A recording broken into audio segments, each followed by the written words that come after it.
তাই না? আরে দেখি দেখি চিপড়েস না ওই এই ময়লা বাজে আরে এইভাবে খাড়া করো। এটা তো পিওর পিওর ইয়ের খাটি এই সাইডে লাইট মারাইছি না, একজন একটু কাটো ছবি দেখি। আমি কাটি হ্যাঁ কাটো কাটো কাটো দেখা যাক। ওই গাছেরটা হ্যাঁ দেখি দেখি।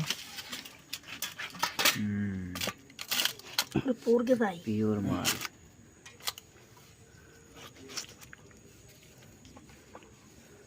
কয় বছর 1 বছর মধ্যে পাবে কি হবে ওই যে পাক করে দিলেন ও বাগ করে নিয়ে আনো দেখেন কি সিপকে বাইরে চলে যাবে না এর মাছের চামড়া একটু দুধ খেয়ে দেখি। মানা রুটি দাদু তুমি ওঠো কি ময়লা লাগে এটা খান তুমি এই ডিশ নাও নাহলে এই ডিশ নাও যে কোনো একটা তুমি নাও